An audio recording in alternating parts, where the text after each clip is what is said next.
The rain wasn't merely falling, it was waging war on the city. A violent, furious downpour hammered the streets, blurring the Manhattan lights into hazy I know orange this is smudges. difficult, Serena, but you Inside the have to sterile trust me. quiet of the Moonlight Diner, Serena Everything dragged a depends damp on it. cloth across the final stretch of the counter, a deep ache settling into her bones from 14 straight hours of work. The clock hanging over the espresso machine ticked past 2 in the morning. All she craved was to go home, plunge her swollen feet into hot water, and fall into a heavy, dreamless sleep before the cycle started all over again. Serena, A savage you gust of are the wind love of rattled the my diner's life. front door, Will you sending the marry me? open sign into a Oh, frantic dance. Marcus, yes. That's when she Yes, I noticed the little will. girl, The a future tiny looks figure beautiful huddled from for here. shelter under the It diner's thin certainly awning. does. At first, Serena dismissed it as a trick of the rain-streaked glass, but a flash of lightning illuminated the scene with stark clarity. The child was young, no older than 10, and trembling so violently it shook her entire frame. A frilly pink dress, the kind meant for a lavish birthday celebration, was soaked through and clinging to her skin, while her glittering ballet flats were completely caked in filth. One shoe was missing entirely. The girl was hugging herself, her small face ghostly pale and etched with tear tracks, dark curls dripping onto the grimy pavement. Something tightened in Serena's chest.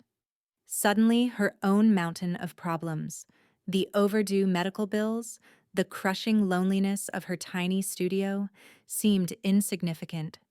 She acted on pure instinct, unlocking the door and stepping outside. The bell on the door sang a cheerful, bright note that felt shockingly out of sync with the tense atmosphere. "Hey, you can't be out here. You'll catch your death."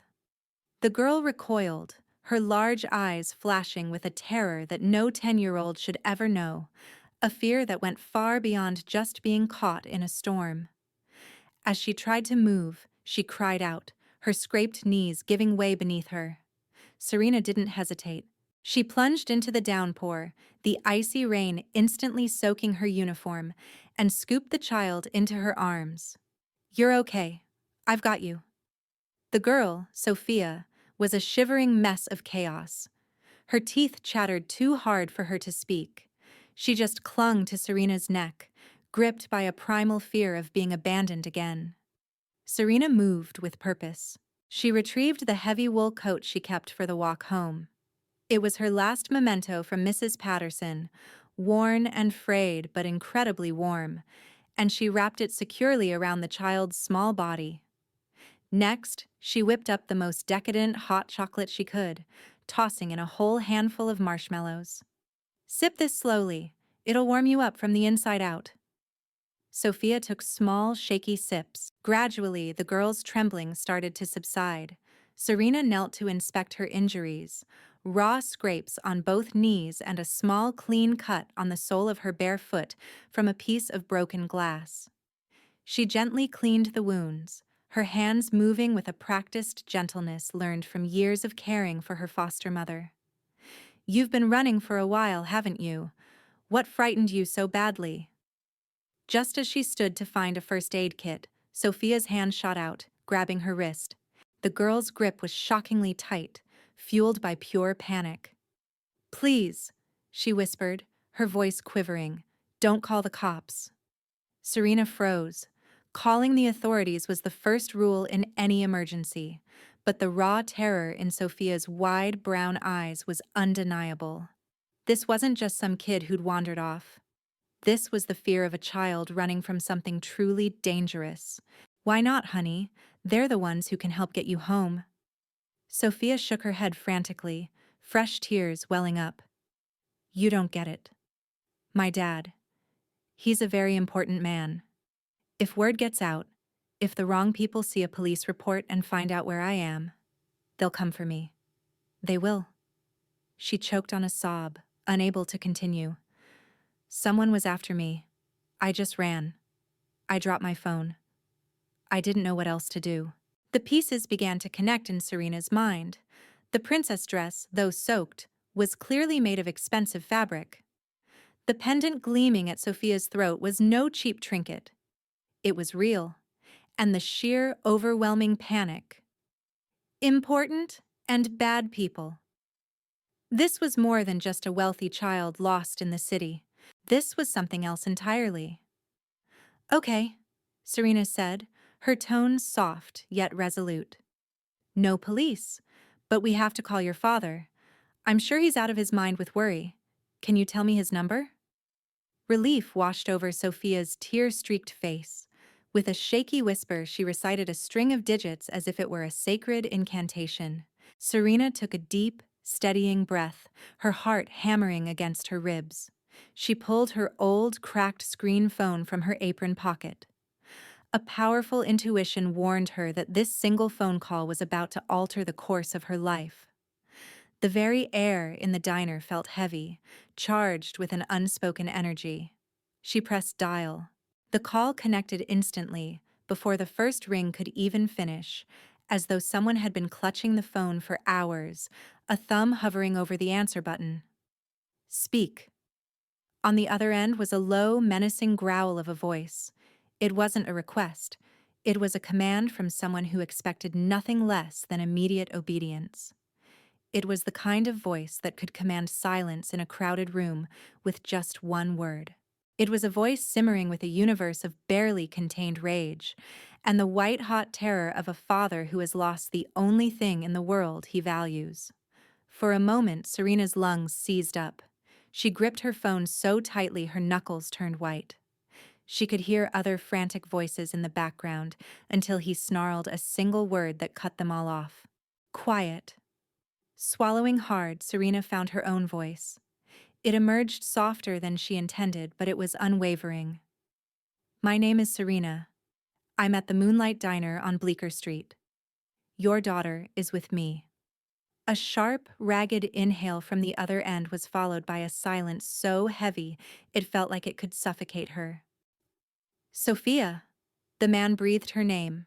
Not a question, but a prayer whispered into the void, a confirmation of his worst nightmare.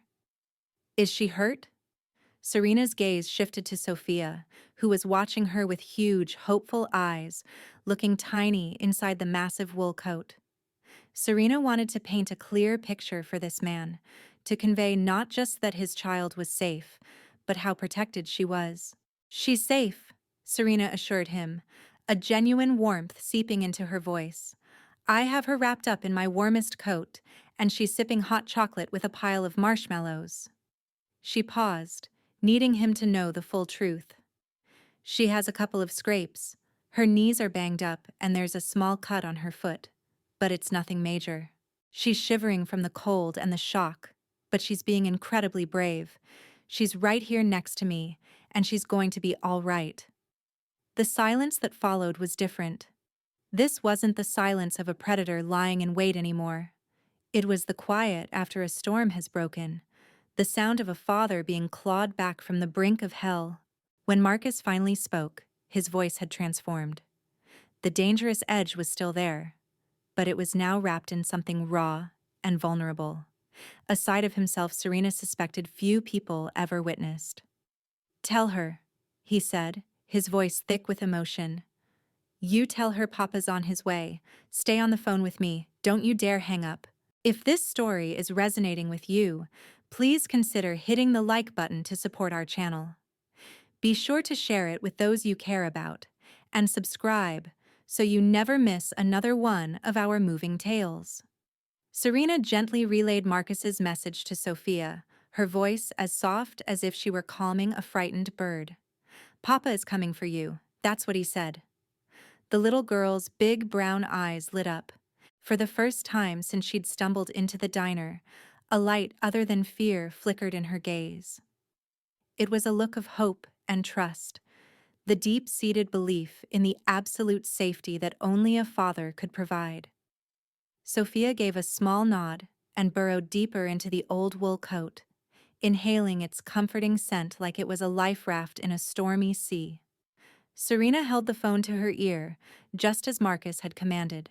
She could hear the controlled chaos on his end, the sound of sharp, decisive footsteps on a hard floor, a heavy car door slamming shut, and the roar of a powerful engine exploding to life, savage and untamed, like a beast unleashed. Marcus's voice cut through the noise again, not speaking to her, but barking orders at someone else in a language that sounded harsh and final. Serena couldn't grasp the Italian, but the tone was universal. It was the voice of a man who wielded life and death as tools of his trade, a man who expected total obedience and who was now channeling every ounce of that formidable power toward a single goal: retrieving his daughter. Outside, the storm continued its relentless assault. Rain hammered against the windows as if trying to shatter the glass. Distant thunder rumbled, and Sophia flinched each time it drew nearer. Serena put the phone on speaker and set it on the counter, keeping the line open before sitting down next to the girl.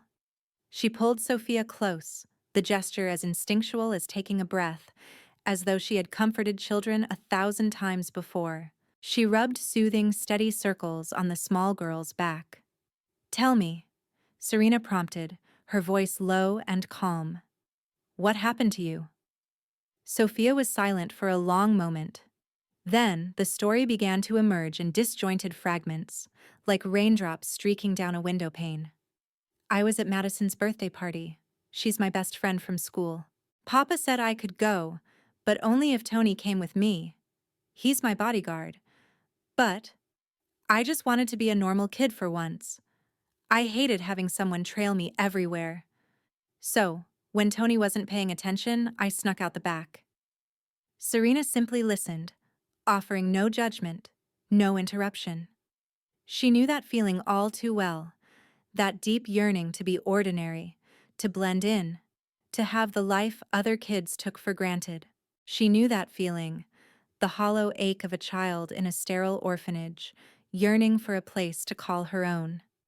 "I just wanted the chance to walk home on my own," Sophia explained, her voice quivering. "It's not far from here. I know the route." But this dark car appeared and started shadowing me. It just kept pace, slow and steady. A deep fear gripped me and I just bolted. I ran with everything I had. I have no idea how long I was running or how far I got. I dropped my phone. One of my shoes came off. And then the sky opened up, and I had nowhere to turn. Fresh tears traced paths down her face again. Serena cradled her closer, the girl's tiny frame trembling in her embrace. "It's all over now," she murmured. "You were so incredibly brave. Running was the smartest thing to do, and you're safe now. Your father is on his way." Over the still open phone line, Serena could hear the deep rumble of a powerful engine. Marcus's voice would cut through periodically, demanding, "What's the ETA?" His tone was laced with a raw, demanding urgency, and another voice would reply, "5 minutes, sir. Just 5 minutes." Serena stared out the window as the rain lashed against the glass relentlessly. She had no idea who the man on the phone truly was, nor the depths of the dangerous world he inhabited. But one truth was undeniable. He adored his daughter. It was a love so fierce, so absolute, it could probably set the entire world ablaze if required. And then she saw them. Twin beams of light cutting through the downpour, intense and blinding. It wasn't just one car, but several.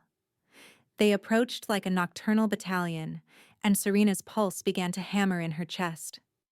Sophia lifted her head, her gaze glued to the window. "Papa," she breathed. 3 immaculate black SUVs materialized from the sheet of water, gliding to a halt in front of the diner with chilling accuracy. This was not a standard parking job. They angled across the road, sealing it off completely and creating an impenetrable barrier of metal between the diner and the outside world. Their engines cut out in near-perfect unison. In that sudden void, all that remained was the storm, the sound of the rain amplifying a heavy, menacing silence. Then, car doors began to open. Men emerged, one after another, like components in a perfectly engineered machine. Serena counted 6 of them, then a 7th. Each was tall and broad, clad in identical black suits, and moved with the disciplined gait of men conditioned for violence. These weren't your typical bodyguards or corporate security. This was a different breed altogether. They spread out in a tactical formation around the central vehicle, their gazes methodically scanning the shadowed street, their hands resting near spots where Serena was certain firearms were concealed. They didn't rush or show any sign of haste, yet every single step they took promised leashed violence. Serena's heart pounded against her ribs, her fingers instinctively tightened around Sophia's hand, pulling the girl in closer. These men were outside the realm of ordinary life. This was a scene pulled straight from a gangster film, from whispered stories about the criminal underworld, and the man she had spoken to, the father of this small child in her lap, was clearly a king in that hidden kingdom. A part of her screamed to be terrified, to recoil, to flee. But Sophia's hand was a firm anchor in hers, her brown eyes no longer clouded with fear, but shining with pure relief and excitement. For this little girl, this wasn't a menacing force. This was her father's protection. This was salvation. The door to the middle SUV swung open, and time itself seemed to hold its breath. Marcus Valente emerged, and in that instant Serena knew exactly why these men followed his every command. He towered over his men, his broad shoulders defined beneath a long black coat that was already drenched by the storm. His dark hair, touched with silver at the temples, was slicked against his forehead, yet this did nothing to dampen the aura of absolute command that clung to him. His face was all sharp angles, as if hewn from stone, and wore a mask of cold indifference that was hard and utterly dangerous. A subtle scar cut through his left eyebrow, and his dark eyes scanned the street like a king surveying his domain. He didn't need to address his men directly. A subtle dip of his chin was all the command needed, and two of them instantly moved to flank the diner's entrance, becoming sentinels of granite. The rest dispersed, securing the perimeter and transforming the humble diner into a secure stronghold. Marcus moved forward. The downpour cascaded over him, but he seemed completely oblivious to it. His walk was measured and purposeful, each step closing the gap between himself and his daughter.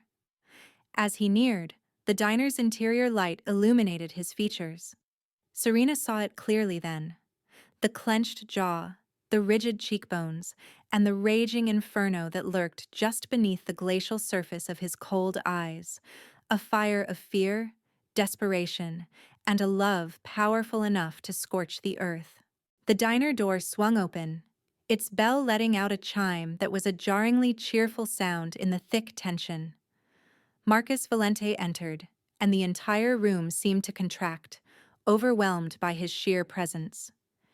He paused in the center of the diner, his gaze taking in the entire room in an instant, the empty tables, the quiet counter, the vintage coffee maker. And then his attention locked onto the rear booth, where a small form was bundled in an oversized coat, her wide eyes fixed on him. In that moment, the mask collapsed. Serena witnessed it firsthand, like a curtain being violently torn away. The granite facade of Marcus Valente, the face of a dawn with the power of life and death, simply disintegrated before her very eyes. First came a brutal, cutting pain, the agony of hours spent in the terrifying unknown of his daughter's fate. It was followed by a wave of relief so powerful it nearly buckled his broad shoulders and stole the air from his lungs. Those dark eyes, so cold and intimidating just moments before, now glistened with an unshed emotion he surely never allowed the world to see. It was love, so raw and fierce it was practically combustible. "Papa!" Sophia's voice tore through the silence. She shot out of her seat, the coat pooling on the floor, and launched herself at him like a small cannonball. Scraped knees, bare feet, a rumpled princess dress. None of it mattered. Marcus was already moving to meet her. He didn't just walk. He crossed the distance in two powerful strides, collapsing to his knees on the tiled floor, utterly heedless of his expensive coat or the hard impact. He threw his arms open, and Sophia crashed into his embrace like a safe harbor. Marcus's arms enveloped his daughter, crushing her to him as if he could fuse her to his own body, protecting her from all the world's evils through sheer force of will. Sophia let out the ragged, relieved sobs of a child home at last, burying her face into the crook of her father's neck as her little hands fisted his collar. And Marcus, the formidable Mafia don who held the city in an iron grip, was shaking. His entire powerful frame shuddered as Serena watched his shoulders quiver with every breath he struggled to control. Piccola, Marcus murmured in Italian, his voice thick with emotion.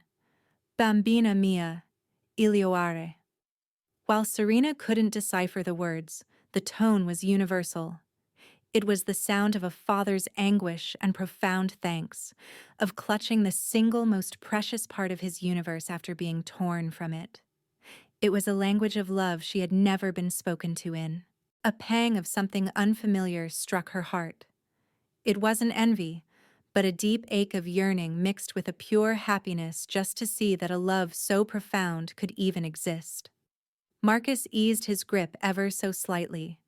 His large hands cupped his daughter's face, his thumbs gently brushing away her tears as his eyes roamed over her, cataloging every mark, every smudge. His gaze then fell upon her scraped knees and a small bandaged cut on her bare foot. His jaw clenched, and for a fleeting second, a lethal glint returned to his eyes. It was a cold, merciless rage, a silent promise of retribution formed. Someone had caused his daughter pain, and they would answer for it. But just as quickly, Sophia spoke, her voice still thick with tears. Papa, I'm so sorry, I didn't listen to you. I went off all by myself.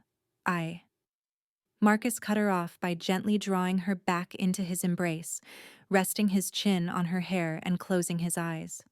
That's for later. Right now, none of that matters. All that matters is this. You are safe. You are here with me.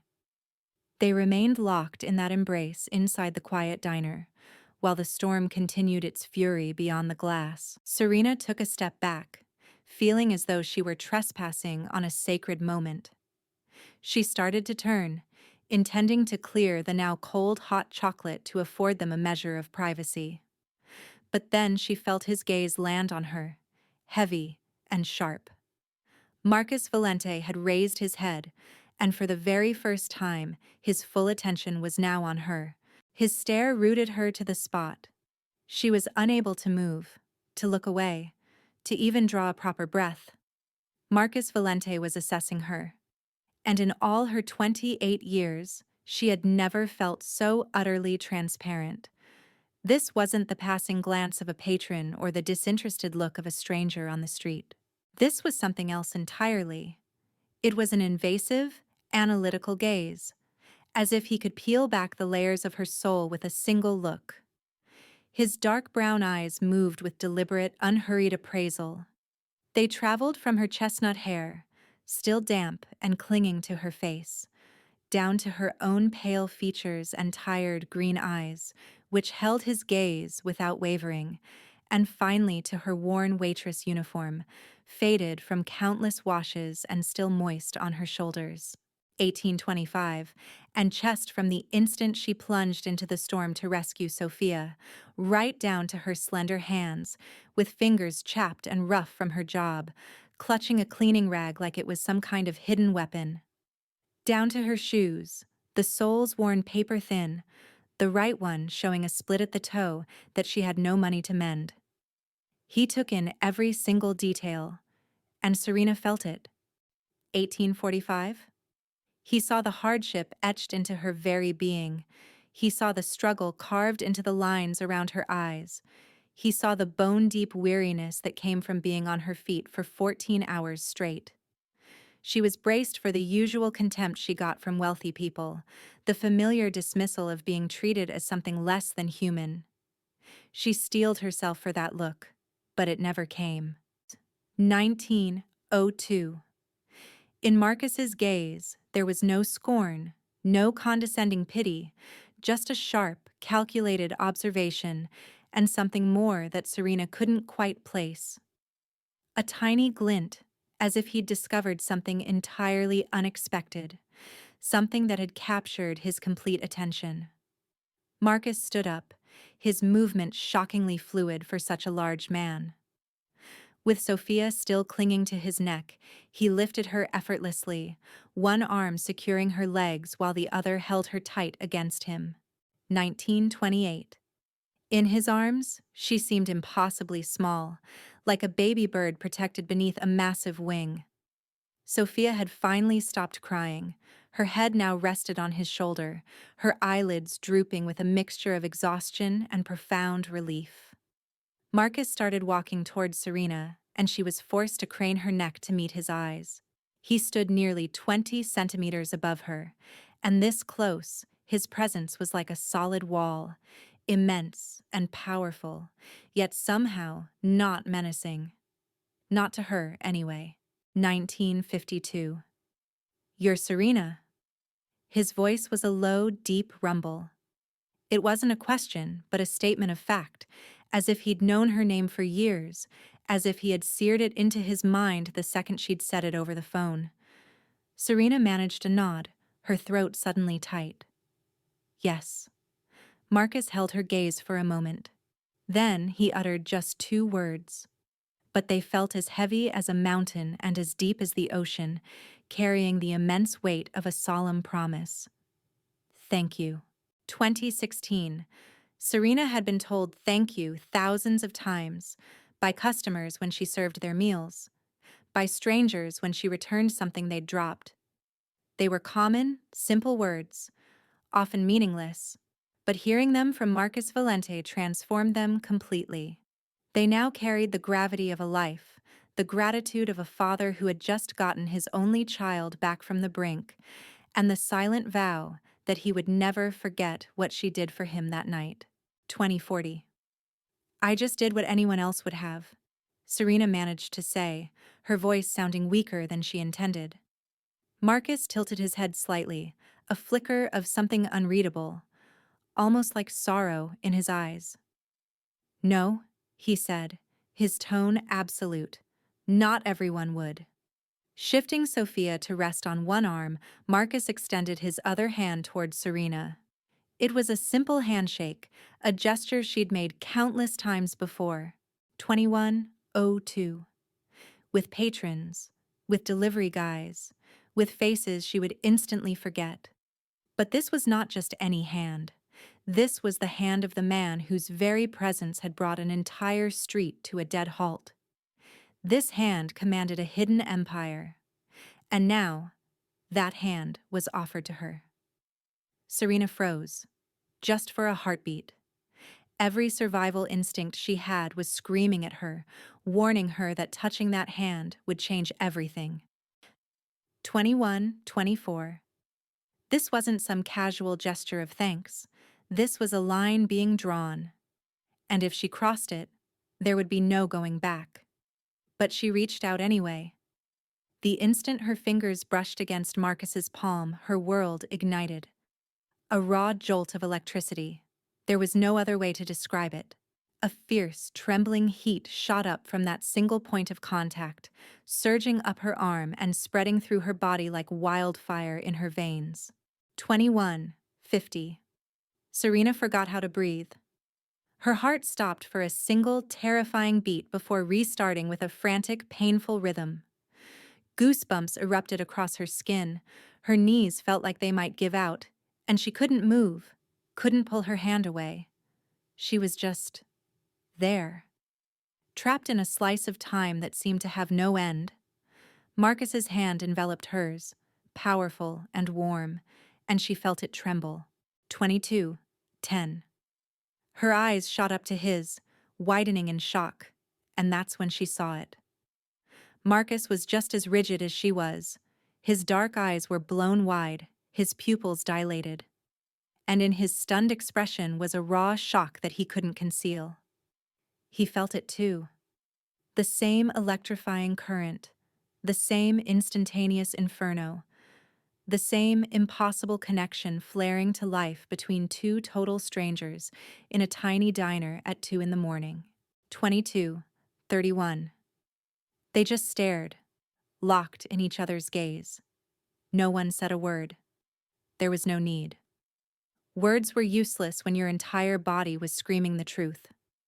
Serena could feel Marcus's pulse hammering against her palm, rapid and powerful, completely betraying his cold, controlled exterior. And she knew he could feel hers too. He could probably hear her heart trying to beat its way out of her chest.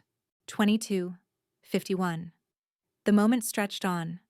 1 second, 2, an eternity. Then Sophia stirred in her father's arms and the fragile bubble shattered. Marcus blinked, as if waking from a deep trance. He released Serena's hand. Slowly, almost reluctantly, Serena let her own arm fall to her side, but her skin was still on fire. It still held the ghost of his touch like a brand. "We need to go," Marcus said. 23:13. His voice was noticeably rougher than before. "She needs to rest." Serena just nodded, not trusting her own voice.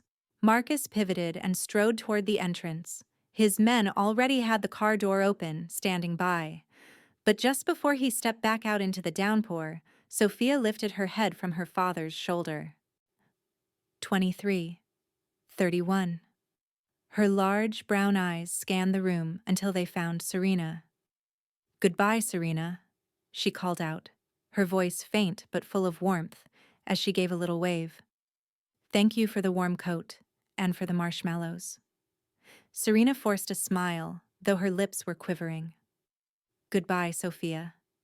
You stay safe now." Marcus hesitated for a second, turning to look back at Serena one last time. That single glance conveyed more than 1,000 words could ever say. 23:53. Then he was gone, stepping out into the night, the rain instantly consuming his towering frame and the little girl he held. The car door slammed shut, engines rumbled to life, and the black convoy glided away, disappearing into the darkness as if it had been nothing more than a phantom. Serena was left standing alone in the silent diner. The chime from the doorbell still seemed to echo in the air. 24:09. The hot chocolate was now cold on the table. A small puddle of rainwater marked the spot where Sophia had stood. And Serena's hand, her right hand, was still buzzing, still trembling, still branded with the memory of his grip. That's when it hit her. The coat. Mrs. Patterson's old wool coat. The one thing Serena had left from her beloved foster mother. 24:29. Sophia had still been wearing it when Marcus carried her out of the diner. It was gone. Serena just stared out the window at the relentless rain, unsure if she wanted to laugh or cry. She had just lost the single most precious item she owned, but strangely, what she felt wasn't pain. It was a deep, unshakable intuition that she was going to see that coat again. 24:51. She was going to see that little girl again, and she was going to see that man again. That absolute certainty terrified her more than anything else. On day 1, Serena woke up convinced it had all been a wild dream. She lay on the lumpy mattress in her tiny studio apartment, staring at the water stains on the ceiling, trying to tell herself there was no storm, no little girl who looked like a princess, no convoy of black cars, and no man with dark eyes that could strip a soul bare. 25:17. But then she raised her right hand, gazing at her palm, and the phantom sensation was still there. A warm, trembling echo, as if her skin had memorized the shape of his hand. She went to her shift at the diner, same as always, forcing smiles for customers, pouring coffee, wiping down tables, and pocketing meager tips. Yet every few minutes, her gaze would drift to the door. 25:37. Each time the bell chimed, her heart would leap into her throat. Every black car that drove past the window made her hold her breath, a surge of anticipation followed by the familiar sting of disappointment when it wasn't him. By the time her shift ended, she was cursing herself for her own foolishness. Who was he? A crime lord? The king of some shadow empire? And who was she? A waitress drowning in debt. Why on earth would he ever return? And why, God help her, did she want him to? On day 2, reality crashed down on her. 26004. When Serena checked her mail, she found a stark white envelope bearing the hospital's logo in the corner. She didn't have to open it to know what was inside. It was another demand for payment, the third one this month. $5,000. The outstanding balance on the hospital bills for Mrs. Patterson, the only foster parent who had ever treated her with kindness. 2623. The woman who had squeezed Serena's hand until she drew her last breath in a hospital bed 2 years ago.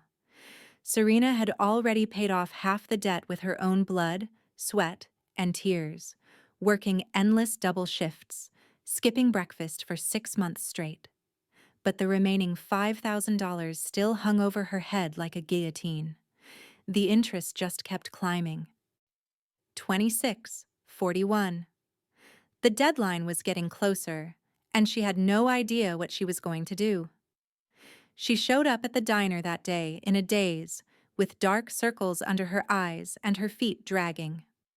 Frank, the owner, watched her with a worried frown from his post behind the counter. He was a 55-year-old man with graying hair and gentle eyes, and he was the only one who'd given an orphan girl with zero experience a chance.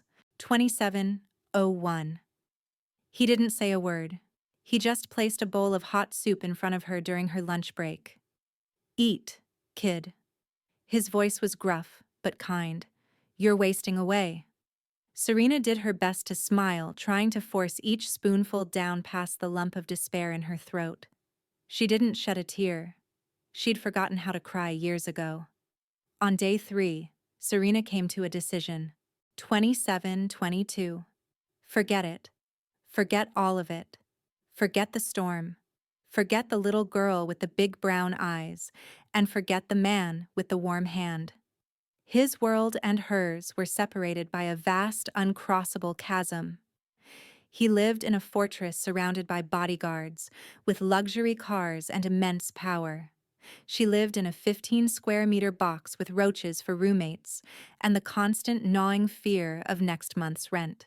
Their meeting had been a fluke, a brief chance encounter in the endless flow of life. He had surely forgotten about her the moment his motorcade disappeared down the street. And she had to forget him, too. She must. Serena chanted the word like an incantation while she wiped down tables, poured coffee, and counted out her tips at the close of business. Forget, forget, forget. But his dark brown eyes were seared into her memory, watching her every time she shut her own. The phantom touch of his hand lingered on her skin with everything she held. And each night, lying in the oppressive dark of her room, she would bring her right hand to her chest, feeling her heart hammer out a rhythm she couldn't command. 3 days, 72 hours, 4,320 minutes, and she still hadn't forgotten. On the third afternoon, an unusual quiet had settled over the Moonlight Diner. A lone customer sat tucked away in a corner, lost in a newspaper next to a coffee that had long gone cold. Serena was posted behind the counter, a damp cloth in her hand, though she wasn't actually cleaning anything. She was just standing there, her gaze vacant as she stared out the front window, where the weak, late-afternoon sun filtered through the skeletal branches of the trees. She'd resolved to forget him. She'd told herself 1,000 times that it was nothing. So why did her heart still leap every single time a car engine rumbled on the street outside? And then she heard it. It was an engine unlike the taxis and buses that rumbled past all day.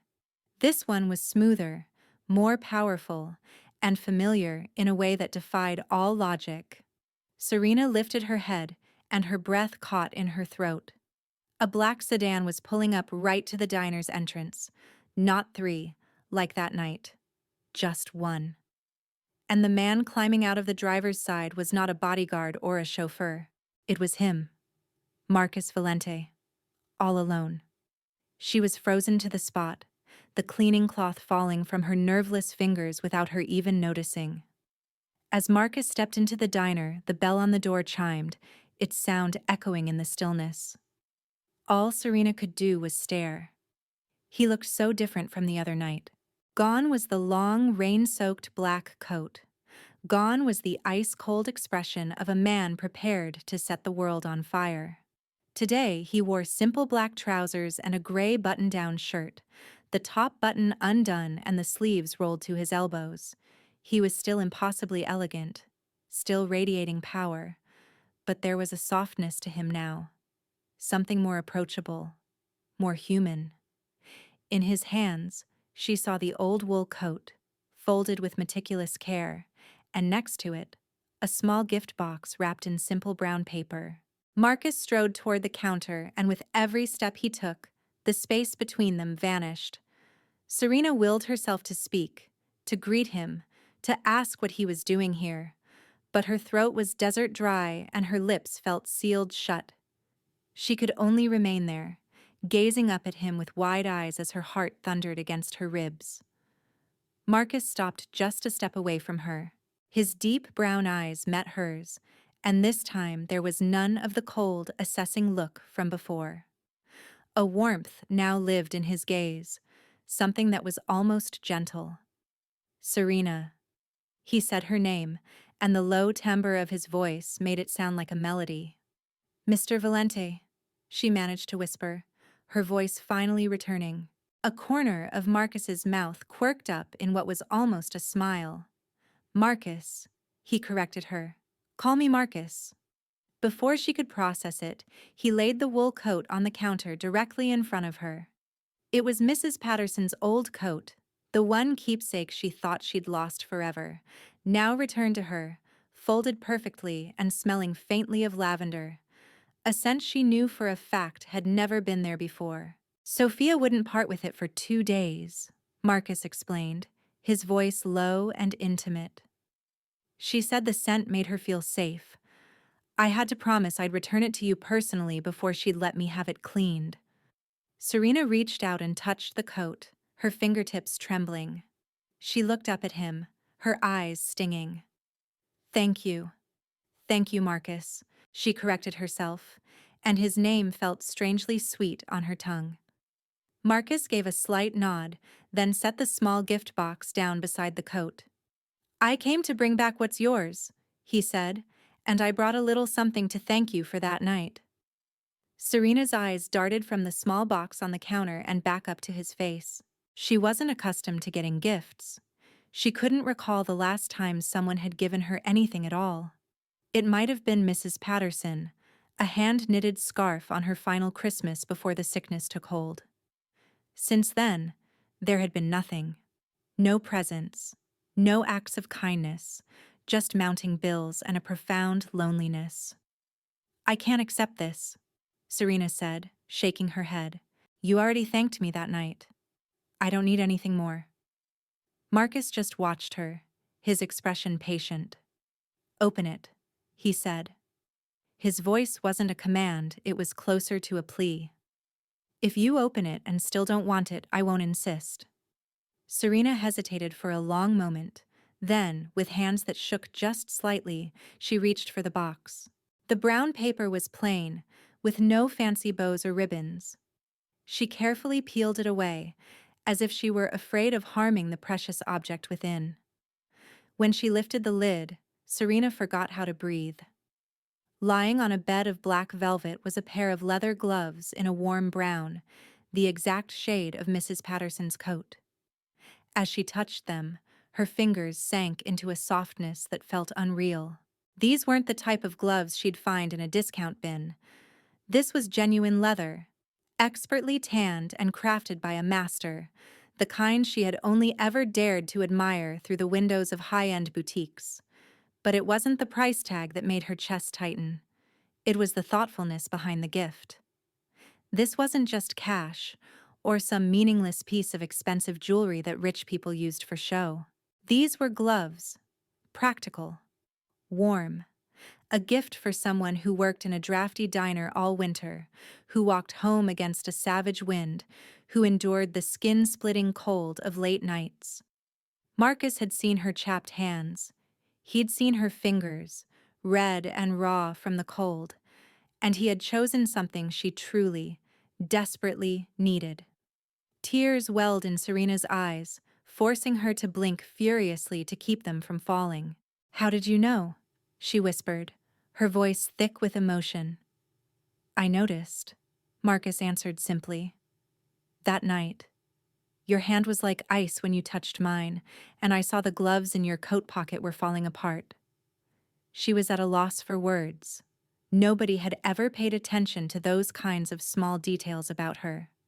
No one had ever cared enough to see the things she tried so hard to conceal. But Marcus had seen. In those few short minutes that night, he had seen more of her than anyone else had in her entire 28 years of life. "Thank you," she said again, and this time the two words held the entire weight of her heart. Marcus nodded, and the tension in the air between them seemed to dissolve. He glanced at the wool coat on the counter, then back at her. "Sophia keeps asking about you," he said. "She wants to know if Serena is okay, if Serena still makes hot chocolate with marshmallows.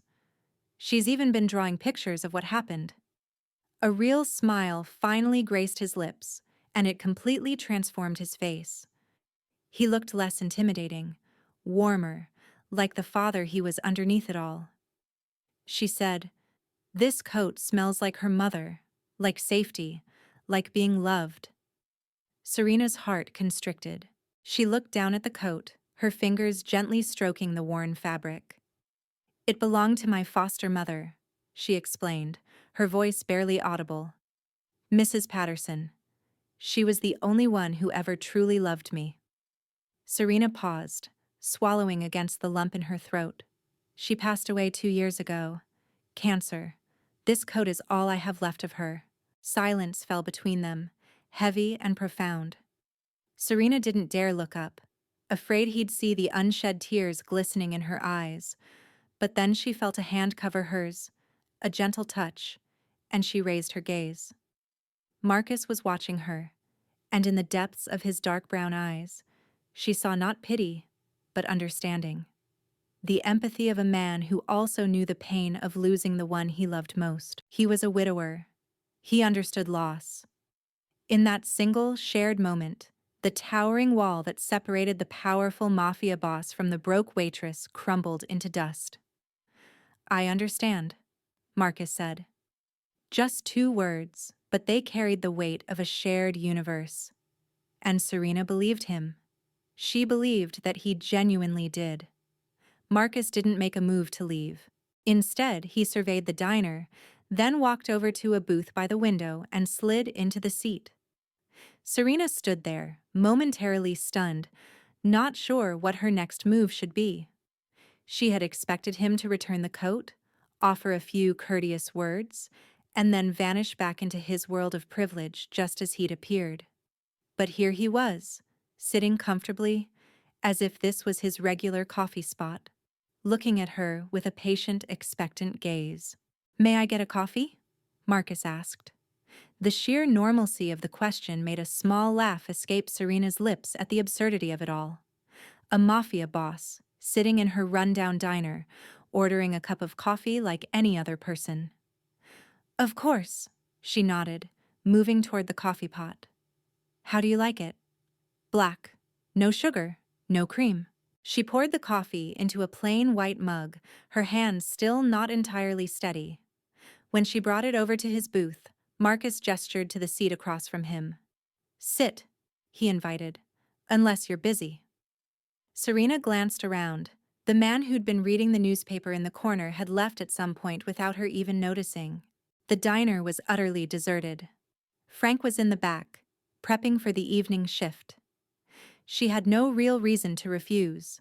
She sat down, her back ramrod straight, her hands folded primly in her lap, feeling awkward and unsure of where to look.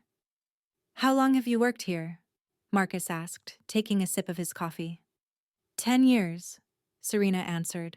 Frank, the guy who owns this place, was the only one who'd take a chance on me when I aged out of the system. An 18-year-old girl with zero experience and no references? Nobody wanted to touch that. A decade is a long time.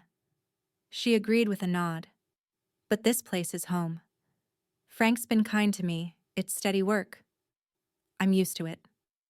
She left out the part about her legs screaming after a 14-hour day. She didn't mention her back aching from being on her feet all day, or the nights she'd walk home too bone-tired to even think about food. But somehow, Marcus seemed to see right through it all.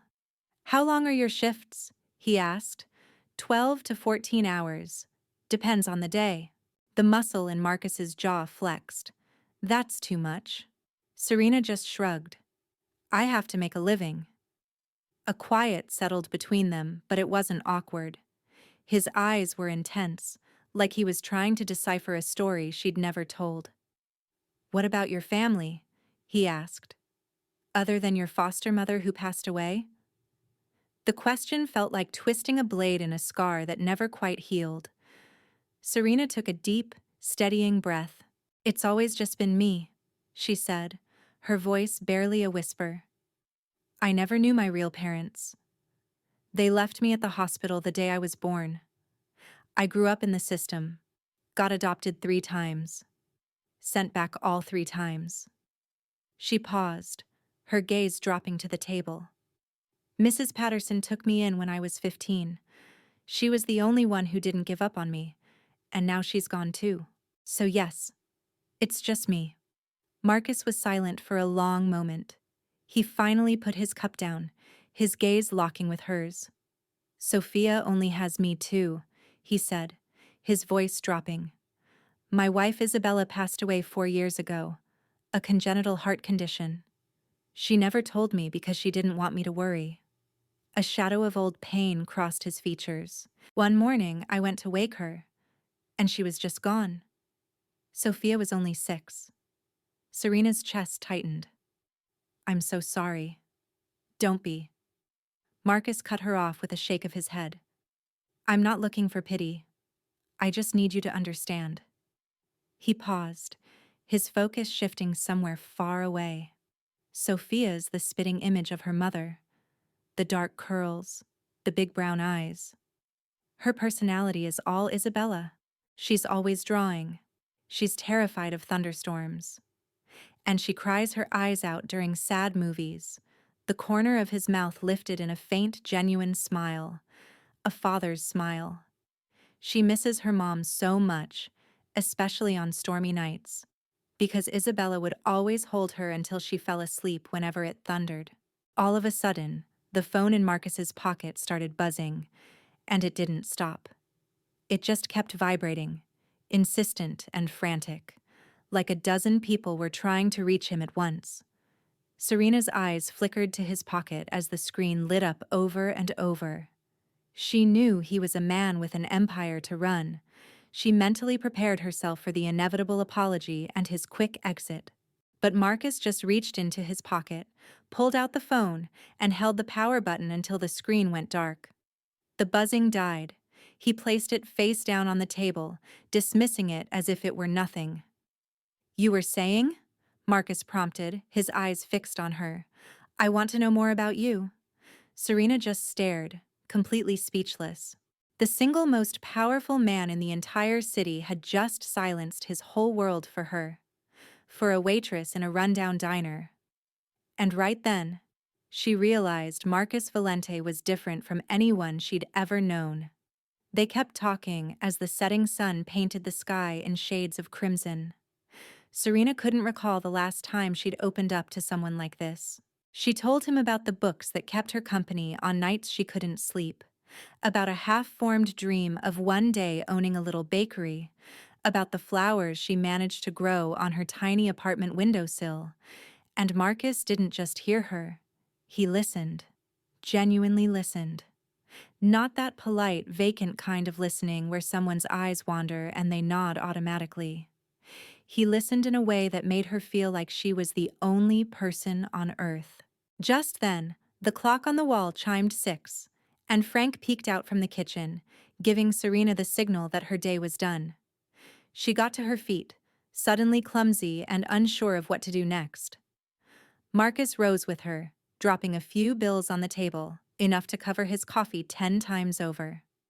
"I'm walking you to your car," he stated. It wasn't a question. It was a declaration. Serena wanted to refuse. She wanted to tell him he didn't have to, that she'd be fine, that he'd already given her far too much of his time. But the words died in her throat when she met his dark gaze. All she could do was nod. She grabbed the wool coat and the box with the gloves and followed him out the door. The air outside was crisp, smelling of fallen leaves and the promise of rain. Serena led him to the corner where her ancient car, a 1992 Toyota Corolla, was parked. The paint was peeling, and a prominent dent scarred the passenger side door, a repair she could never afford. It looked tiny and pathetic next to Marcus's gleaming black Maserati. The difference between them was so stark it was almost a physical blow. Two separate universes, two different lives, with an unbridgeable canyon between them. Reaching her car, Serena stopped and turned to face him. "Thank you," she said, her voice soft. "For all of it. For the coat. For the gift.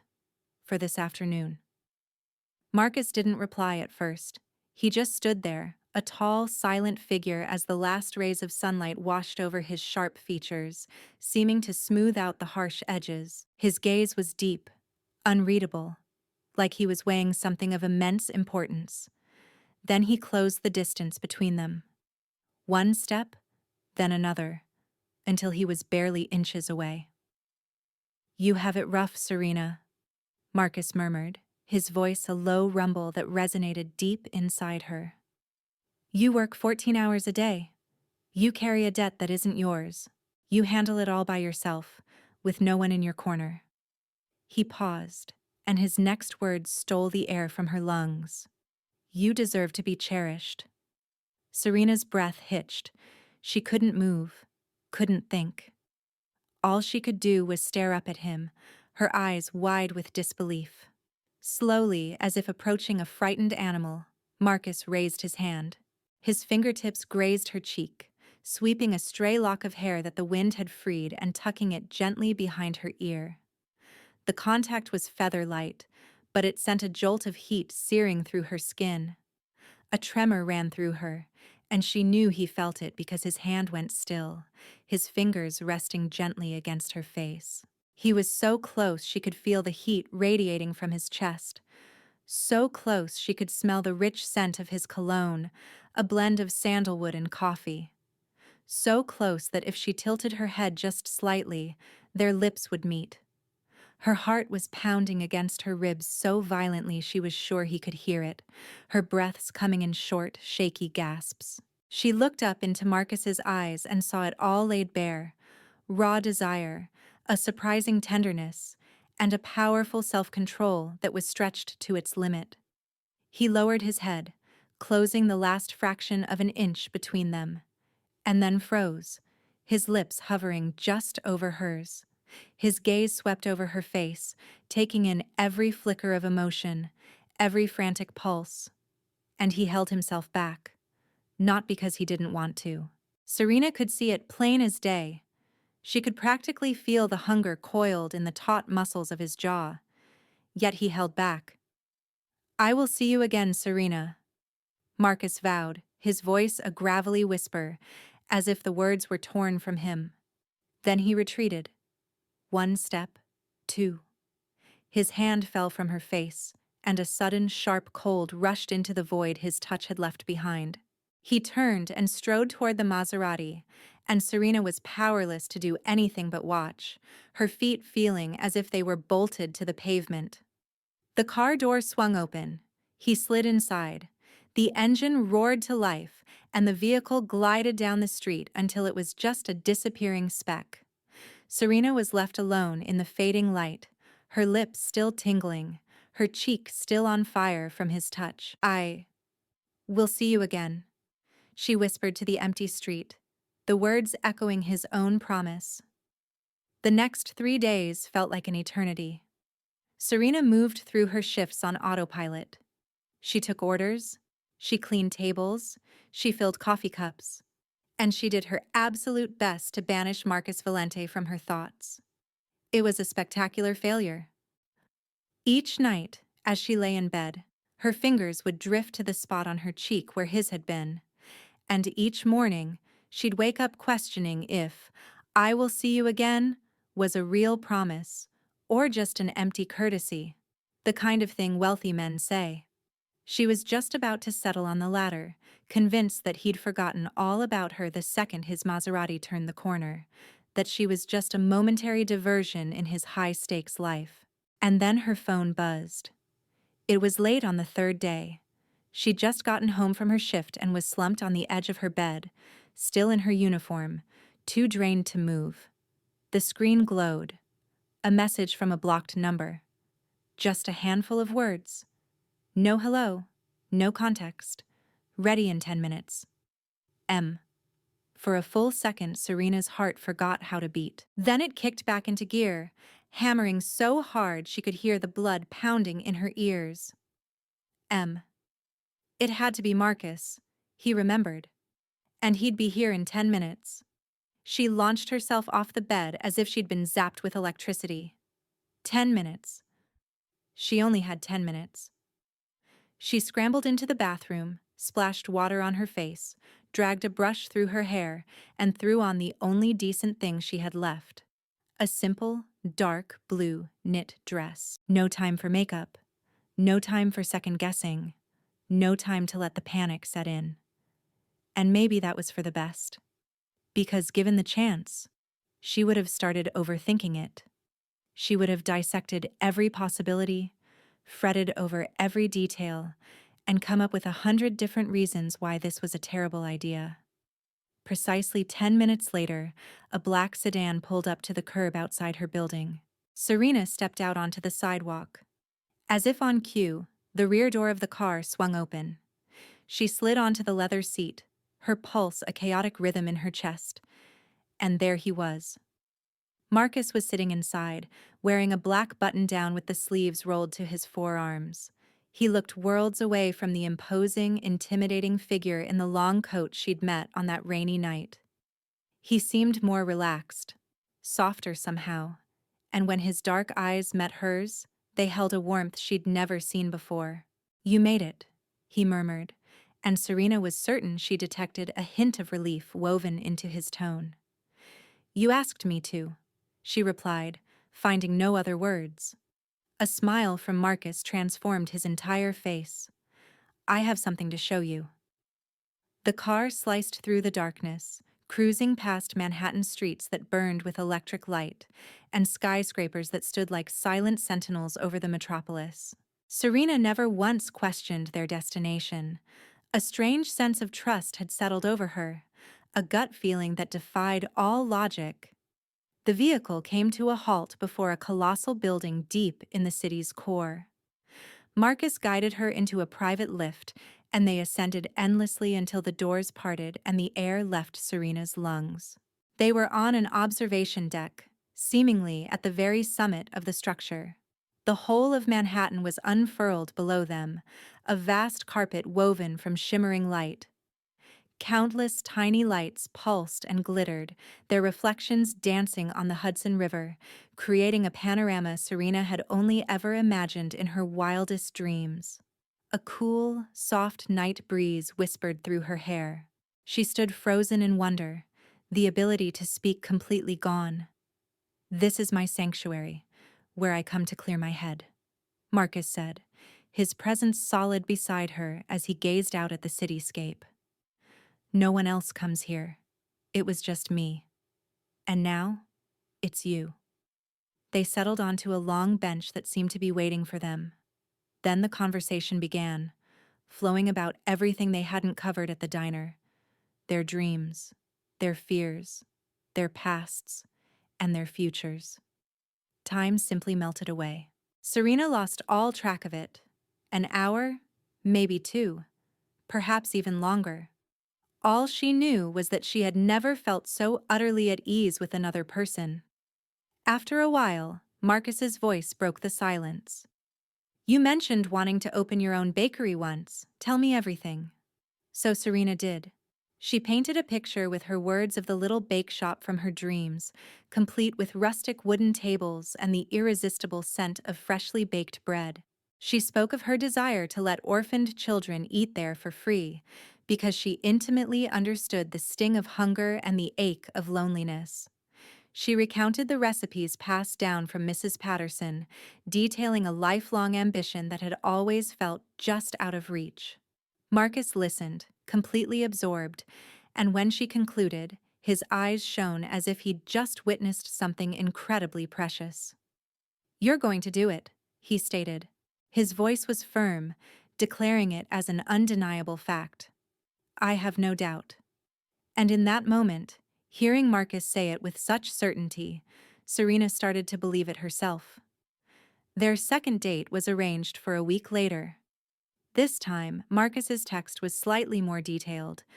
"Dress warmly, I'll be there at 7." Serena didn't bother asking for details. She was learning that with Marcus, the element of surprise was far more thrilling than any expectation. She chose a cream-colored sweater, wound a scarf around her neck, and pulled on the leather gloves he had given her. As Marcus's gaze fell upon her gloved hands, a subtle light flickered in his dark brown eyes, and Serena knew she had made the perfect choice. The car journeyed away from the city, venturing into the suburbs where towers gave way to skeletal trees and fields shrouded in fog. They finally drew to a stop in front of a towering iron gate. Just beyond it, a sprawling garden was veiled by the night. Marcus guided her through the entrance, and Serena felt as though she had crossed into a different realm. "It's a private botanical garden," Marcus clarified, "one of the city's most guarded secrets." A colossal greenhouse loomed before them, radiating a warm, golden light that shone like a massive jewel against the winter blackness. The moment they stepped inside, Serena felt her breath catch in her throat. Flowers. An ocean of flowers. Every shade, every variety imaginable, all blooming in vibrant defiance of the frost outside. There were pristine white orchids, velvety red roses, cheerful yellow tulips, and fields of purple lavender. Their fragrances swirled together, a sweet and heady perfume that enveloped her like a warm embrace. "It's magnificent," she breathed. She couldn't tear her eyes from the riot of color. Marcus stood next to her, saying nothing, just gauging her reaction with an unreadable expression. He then led her further into the verdant sanctuary, past endless rows of blossoms, toward a stone bench nestled under a flowering orange tree. They took a seat, and then Marcus did something that completely astonished Serena. He retrieved a notebook from his coat pocket. A well-loved one, bound in brown leather, its spine softened by years of handling. He held it for a long beat, as if contemplating a heavy decision, before setting it gently in her hands.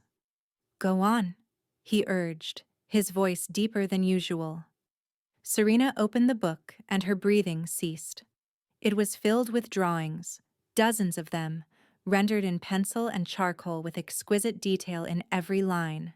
She saw a portrait of a woman with haunted eyes, a city skyline bathed in the fire of sunset. Two hands cradling a single rose, and so much more.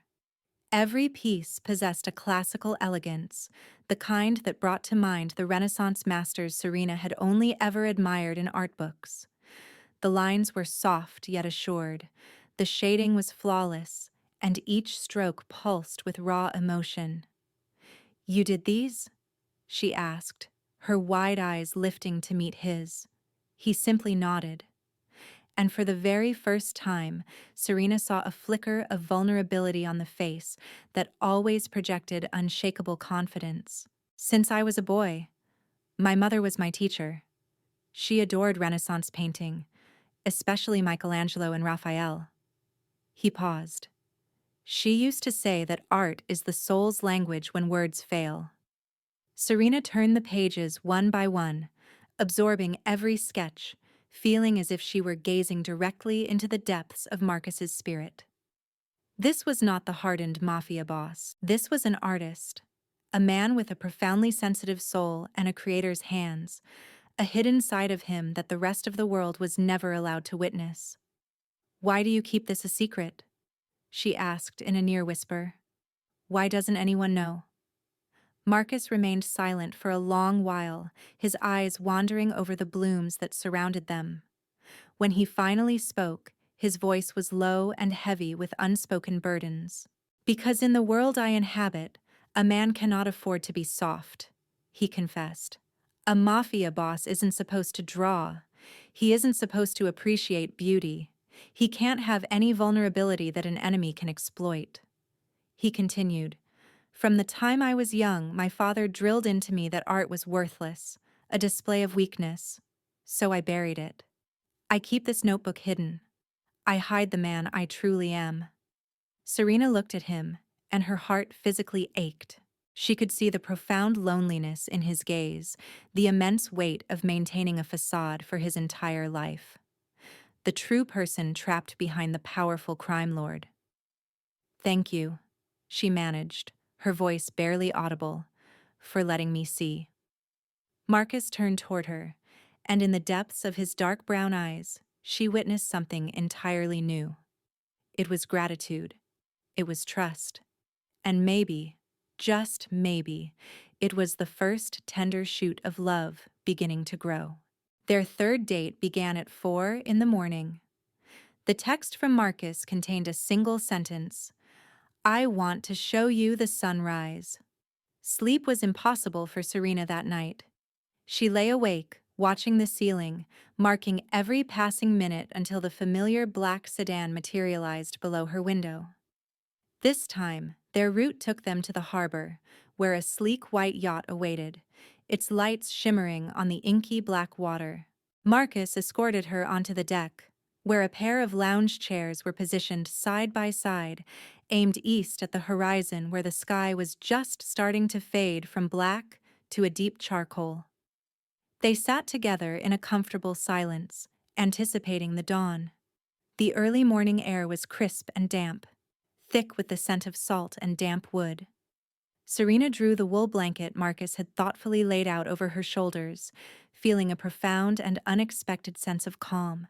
It was a feeling of peace, as if this was exactly where she was meant to be, as if she was part of this very moment, as if she belonged right here beside the man sitting next to her. Then Marcus's voice cut through the quiet. "You know my secrets now," he said, his tone low and gentle in the stillness. "You know about my life, and the parts I conceal. Now, I want to know about you, your childhood, everything that shaped the woman you are today." Serena tensed up completely.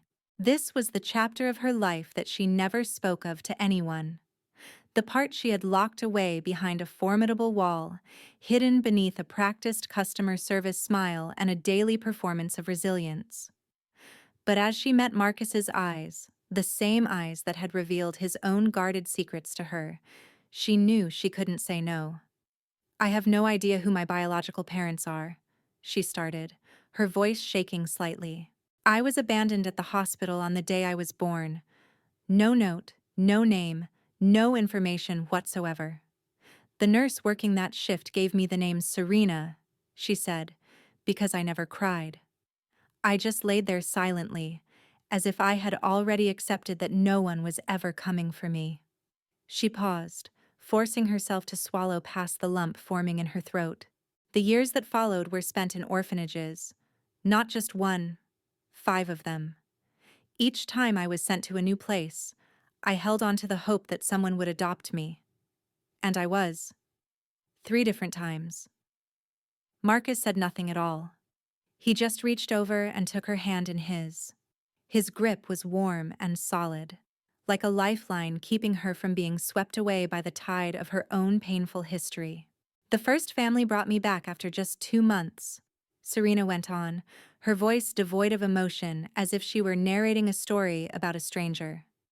They claimed I was too quiet, too unsettling.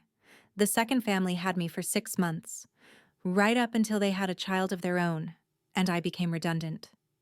And the third family, she faltered, her breath catching in her chest. My foster father, he drank. And his temper flared when he was drunk. He would hit his wife. And he would hit me. I lived with it for 18 months, until a teacher finally noticed the bruises on my arm and notified the police. I was 12 years old when they finally removed me from that home. Tears started to trace paths down Serena's cheeks, but she didn't wipe them away. She couldn't have stopped the story if she tried. The words that had been chained inside her for a lifetime were now breaking free, a torrent she could no longer contain.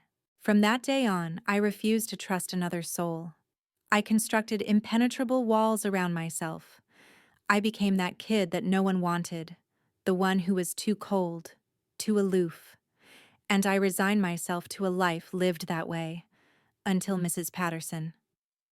Her voice softened at the mention of the name. She was a widow, 60 years old, who lived by herself in a little house out in Queens. She didn't have to take in a child. She chose to. And she chose me, the one kid nobody else wanted. Serena's eyes, red and swollen, met Marcus's. She's the one who taught me how to bake, how to read. She showed me that love wasn't something I needed to earn, but something I was entitled to from birth. Every single night she held me until I finally fell asleep. She would tell me, "I love you," every day, until I actually started to believe her. Serena was crying openly now, making no effort to hide it or hold back. And then, she got sick. Cancer. I looked after her for 2 years, right up until the very end, and when she passed, I was an orphan all over again. A profound silence fell, broken only by the soft rhythm of waves against the boat and the whisper of the early morning wind in the dark. Then Marcus broke the silence, his voice heavy. "Serena, you are the most resilient person I have ever known." Serena simply shook her head. "I'm not strong. I just never had any other choice." "That is the very definition of strength," Marcus said, his grip on her hand tightening. "It's getting back up after life knocks you down. It's choosing to love again after being hurt more times than you can count. It's holding on to hope when there's absolutely no reason left to hope." And in that very moment, the sun crested the horizon, bleeding red across the entire sky. Serena watched the dawn break, tears still wet on her cheeks, but her heart felt lighter than it had in her entire life. Because, for the first time, she had shared her whole story with someone, and that person hadn't bolted. That person was still right there, holding her hand, watching the new day arrive with her. The dates kept happening, each one weaving them more tightly together. A private dinner in an Italian restaurant Marcus had rented out completely. An afternoon spent wandering through an art museum that was empty except for them. A night on the rooftop of the Valentia estate, sharing wine and counting the stars. Every single moment, every conversation, every look that passed between them.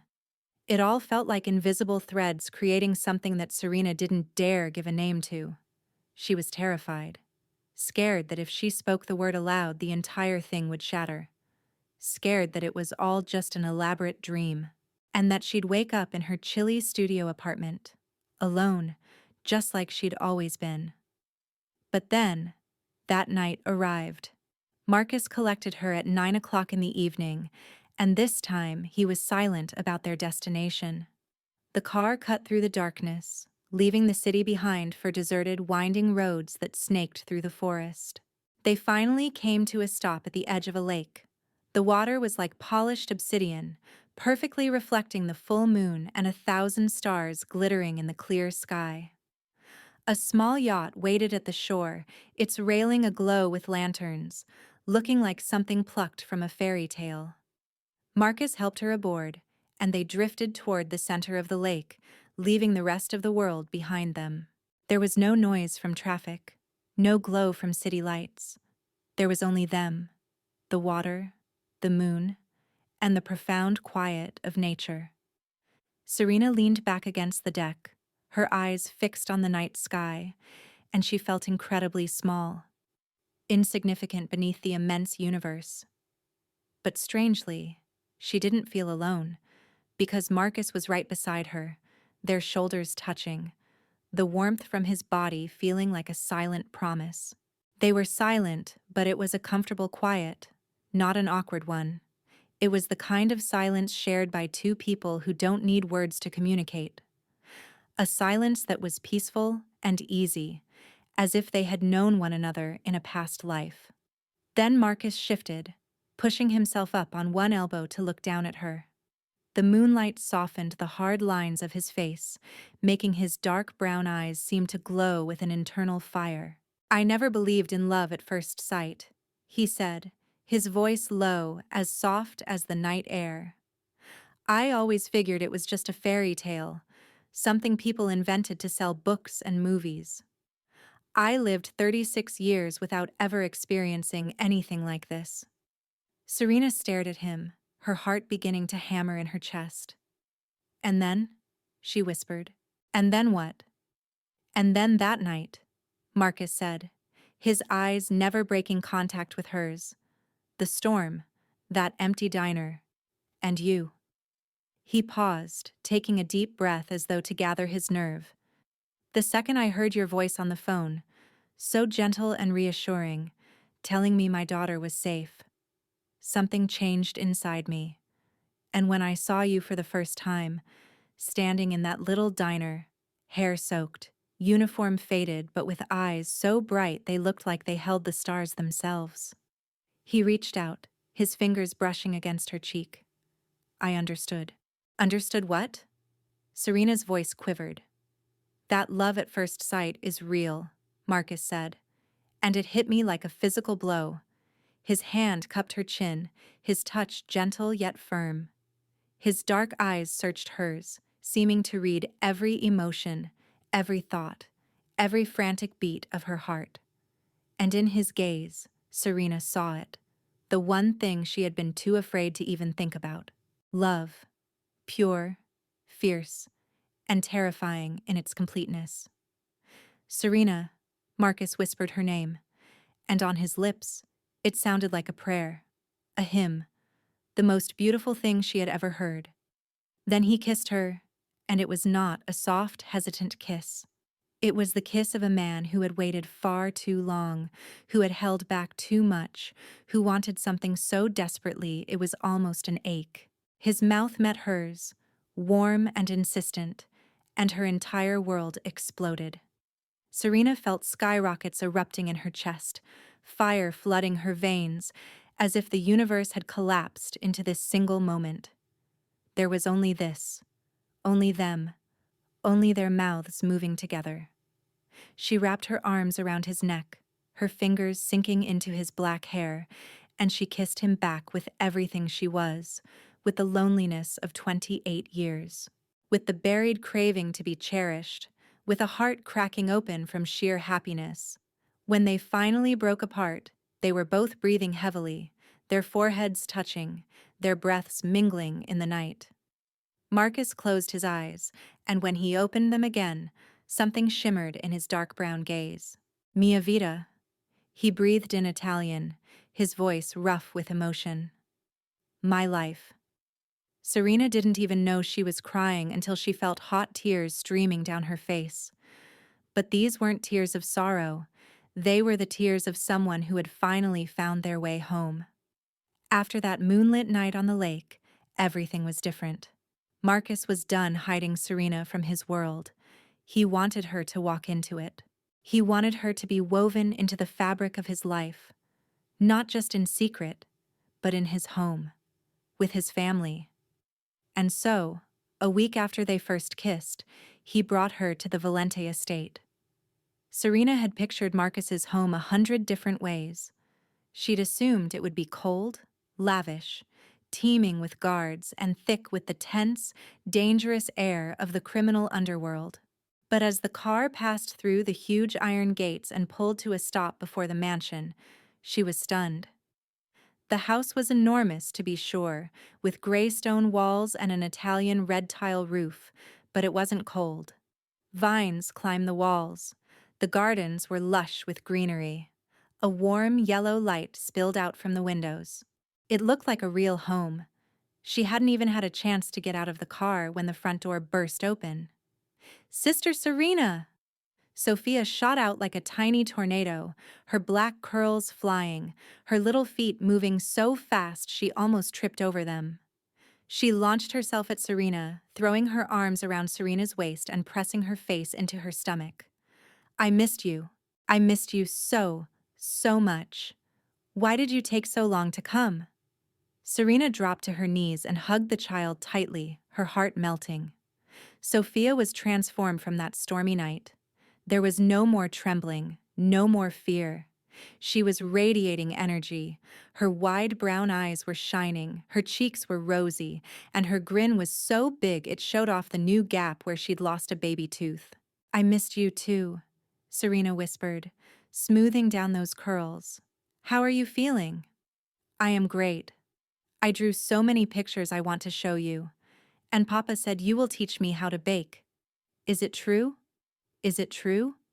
Marcus came up beside them, a rare smile on his face as he looked at his daughter and Serena.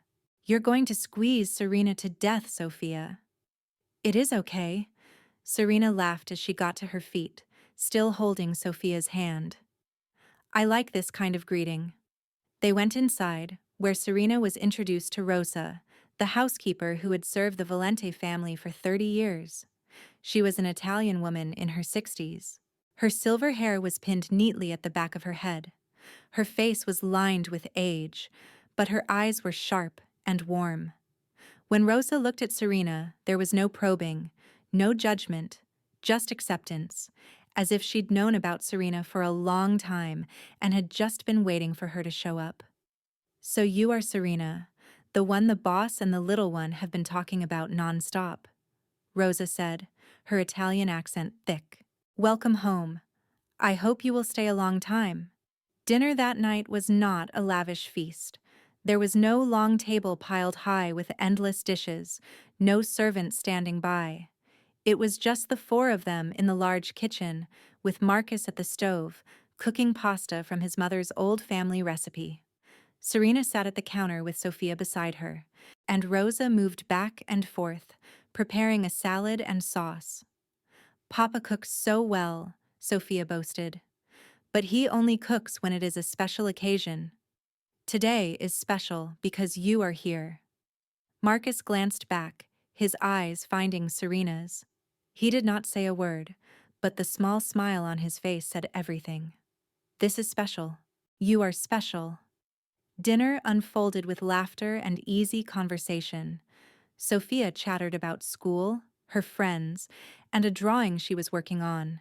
Rosa told old stories about Marcus as a boy, making him grimace and making Serena laugh out loud. And Marcus, the cold Mafia boss, just sat there with a smile that never left his face, watching his daughter and the woman beside him with a look Serena had never seen on anyone's face before. The picture of a truly content man. True to her word, after they finished eating, Serena showed Sophia the secrets to Mrs. Patterson's legendary chocolate chip cookies. The kitchen quickly became a chaotic scene of flying flour, dusting their cheeks, their hair, and a particularly cute smudge on Sophia's nose. The little girl erupted in giggles when Serena playfully dabbed the flour, and she immediately fought back, tossing a pinch of it right into Serena's hair. A full-blown flower fight broke out, and peals of laughter bounced through the halls, breathing life into walls that had stood silent for far too long. Marcus simply leaned against the kitchen doorway watching them. Rosa, standing beside him, murmured, with a voice heavy with emotion, "It has been ages since this home has known a sound like that, sir." Once the cookies were finally out of the oven, Sophia eagerly pulled Serena upstairs to show off her art collection. There, pinned on the wall among a dozen charmingly lopsided sketches, one drawing stood out to Serena. It was a picture of three people: a tall man with dark hair, a woman with brown hair, and a little girl standing right in the middle, holding both of their hands. Beneath the drawing, a child's shaky handwriting spelled out two words: "My family." Tears instantly welled in Serena's eyes. "That's Papa," Sophia announced, pointing to the man. "That's me," she added, pointing to the girl. "And that's you," she finished, her finger landing on the brown-haired woman. Sophia then looked up at Serena, her wide eyes brimming with hope. "Can you be my family?" Serena sank to her knees, wrapped the little girl in a hug, and whispered through her own tears, "I would love to, Sophia.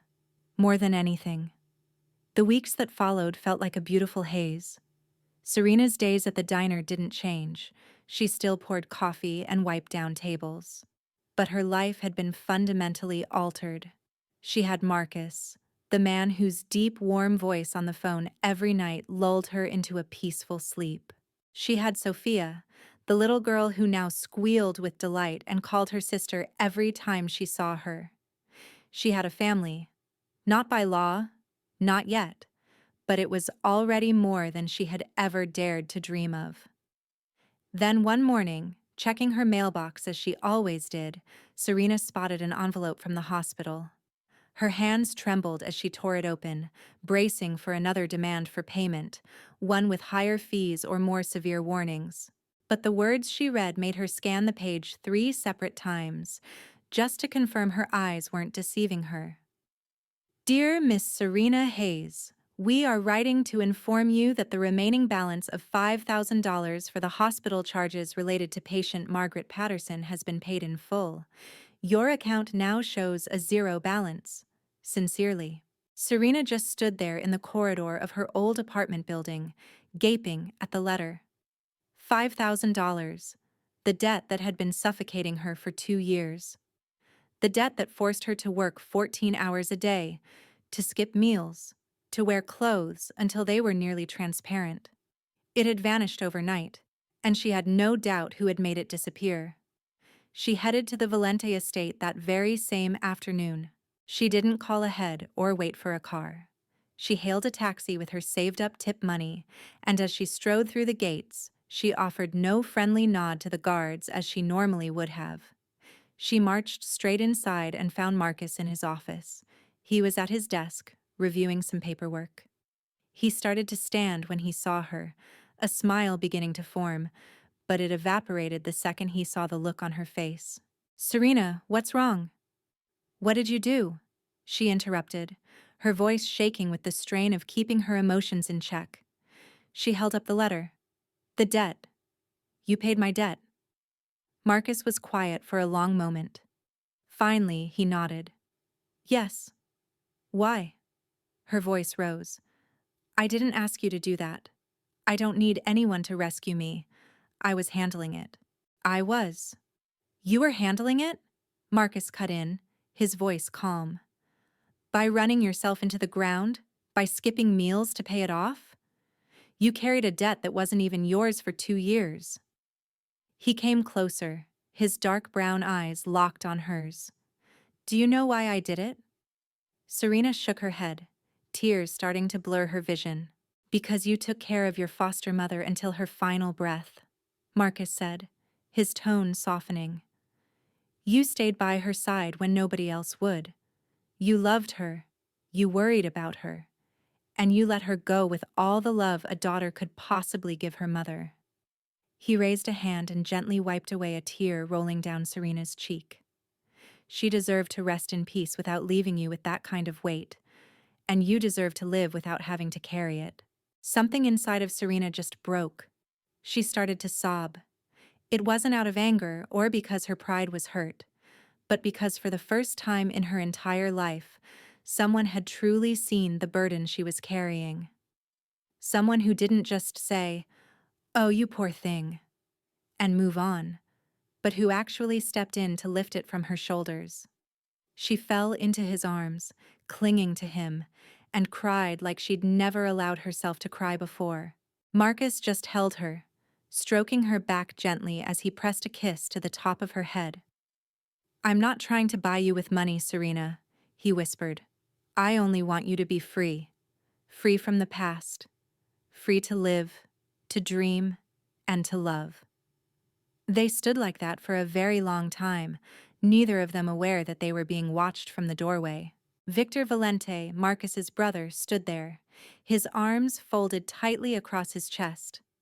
At 32, 4 years younger than Marcus, he had the same dark brown eyes, but his gaze was sharper, more suspicious. He'd had his doubts about Serena from the moment they met. He'd had her investigated. He'd even warned his brother that she was probably a gold digger. But now, seeing her break down in Marcus's arms, seeing the profound tenderness on his brother's face that was so rarely seen, Victor finally understood. He turned to Rosa, who was standing nearby, her own eyes glistening. "She's different," Victor admitted in a low voice. "She's genuine," Rosa replied with a nod and a smile. "I told you so." A month slipped by after the debt was paid. It was a month of family dinners, of afternoons spent teaching Sophia how to bake, of nights spent sitting next to Marcus on the balcony, staring down at a city of glittering lights. Serena kept her job at the diner, not because she needed the income anymore, but because she truly loved the work. She loved Frank. She loved the familiar faces of her regulars. Marcus respected that about her. He never tried to pressure her to change or become someone else. He loved her exactly as she was, not as some idealized version he wanted her to be. And that fact made Serena fall for him a little more each day. Then, one weekend afternoon, Marcus told her to get dressed up. "I want to take you somewhere special," he said. In his dark brown eyes she saw a flicker of something new. It was a blend of mystery, excitement, and a touch of something that almost looked like nervousness. Serena didn't ask where they were headed. She had learned that with Marcus, the surprise was always far better than the anticipation. The car took them out of the city, deep into the suburbs, down winding roads, and through lush green hills. At last they came to a stop before an old estate, smaller than the mansion in Manhattan, but beautiful in its own right. It was antique and peaceful, like something taken directly from a Victorian painting. "This is where I grew up," Marcus said, his voice soft. "The Valenti family home for 4 generations. I left after I married Isabella, but I kept it, because this is where my mother is." He led Serena around to the back of the house, and Serena's breath caught in her throat. Before her was a rose garden, not just a few flower beds, but an entire kingdom of roses stretching out to the horizon. There were thousands, maybe tens of thousands, in every color imaginable. Crimson red, the color of blood, blush pink like a bride's cheek, and bright yellow like pure sunlight. There were warm oranges that mirrored the sunset and whites as pure as the first snow. The fragrance was a sweet, intoxicating cloud that wrapped around her like nature's embrace. "My mother planted this garden," Marcus said, standing beside her. "One rose at a time. She used to say that roses were the symbol of love, and every single one she planted was a prayer for our family." His voice grew heavy with longing. "She died when I was 20. Cancer, just like your foster mother. But the garden is still here. I pay people to take care of it because I can't let it die with her." Serena reached for Marcus's hand and squeezed it gently. She understood. She understood that need to hold on to a piece of the dead, even if it was just an old coat or a garden full of flowers. They walked between the rose beds as the late sun slanted low, turning the entire garden to gold and amber. Marcus led her to a special corner where only white roses grew, clean and luminous. "This was my mother's favorite place," he said.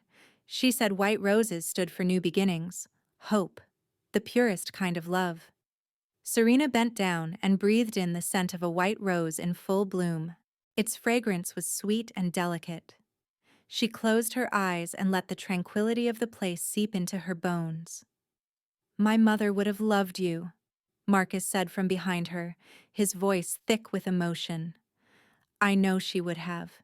She'd love your gentleness, your strength, the way you love Sophia, the way you've changed my life." Serena smiled, her eyes still closed. "I wish I could have met her." "You will," Marcus said, and his tone was different. Something in his voice made Serena open her eyes and turn around, and she gasped. Marcus was down on one knee right in front of her, in the white rose garden, under the golden light of the setting sun. In his hand was a small black velvet box, open to reveal a ring. It wasn't a gaudy, showy diamond, but an oval emerald, as green as her own eyes, encircled by tiny diamonds that caught the light. It was subtle, elegant, perfect. Tears welled in Serena's eyes as she looked down at the man kneeling before her, the sunset glinting off the silver in his dark hair and off his shining dark brown eyes. Serena. The name was a fragile sound, the first time she'd ever heard a tremor in his voice. She stood frozen in the white rose garden as the setting sun bathed the world in liquid gold and fire, unable to process the scene. There, on one knee before her, was Marcus Valente, the city's most feared Mafia kingpin, a man whose gaze could shatter empires, holding out an emerald ring that glittered in his palm. And looking into the depths of his dark eyes, she saw the one thing she never thought was meant for her. A love that was pure, absolute, and almost sacred. "Serena," he repeated, her name a prayer on his lips. "For 36 years, I've lived in a world of shadows and dominance. I built my kingdom on steel and sacrifice. When I lost my wife, I was certain my heart was buried with her." A slight shake entered his voice, and Serena realized he was channeling every ounce of his legendary strength into this single moment. Then, one night, in the middle of a storm, I got a call. He cleared his throat, from a waitress at some small diner. A woman who had found my daughter, who spoke to me with such gentleness, telling me she had my little girl wrapped in the warmest coat she owned, sipping hot chocolate with marshmallows. The faintest smile graced his lips. And just like that, in the heart of that storm, you entered my world, and you became my calm. Serena's tears began to fall, tracing silent paths down her cheeks, but she didn't dare move to wipe them away. She just listened, the frantic drumming of her heart echoing in her ears. "You're not some fairy tale princess in a high tower," Marcus continued. "You're a waitress exhausted after a 14-hour shift, with worn-out shoes and a faded uniform. But you possess something I've never found in any other woman. You have a heart. A heart so immense it could shelter a lost child from the rain, so resilient it could bear the debt of the foster mother you laid to rest, and so fearless it could step into my violent world without hesitation." He paused, taking a steadying breath, his voice catching when he spoke again. "You gave Sophia her laughter back.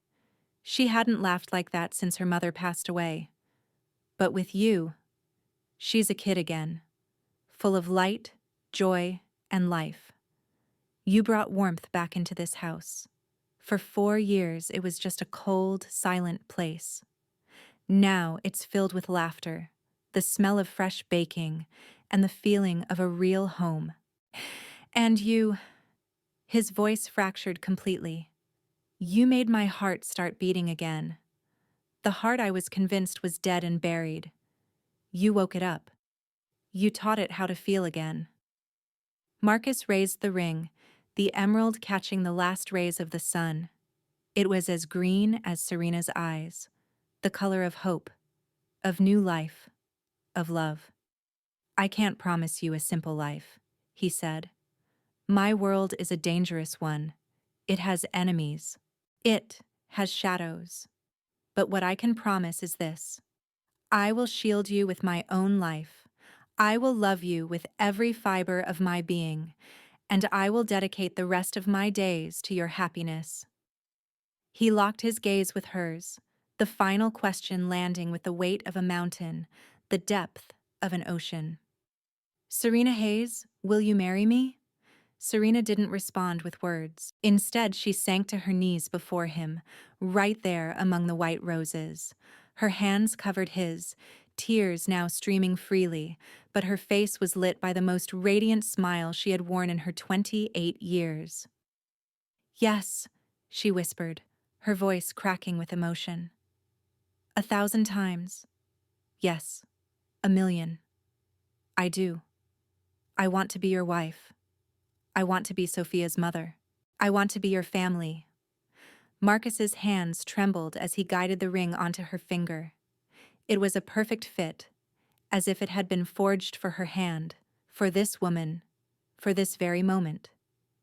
Then he drew her into a fierce embrace, holding her tight, and kissed her there, in his mother's rose garden, as the sunset finally gave way to dusk. They stayed locked together for a long while, foreheads pressed against each other, their breaths mingling in the cooling air as the world seemed to pause just for them. There was only the two of them, their love, and the promise of a future together. A sudden shriek shattered the peace. Did she say yes? Did she say yes? As they turned, Serena saw Sophia sprinting towards them, her black curls bouncing, her small legs moving so fast she almost tumbled over. Following her was Rosa, dabbing at her eyes with a handkerchief, and Victor, whose arms were crossed in his typical fashion, but whose lips were pulled into a rare smile. I promised I'd keep it a secret, but I just couldn't, Sophia shouted, crashing into them like a tiny, joyful storm. Papa made me swear I wouldn't come out until it was over, but I couldn't stand the wait. Did she say yes? Tell me she said yes.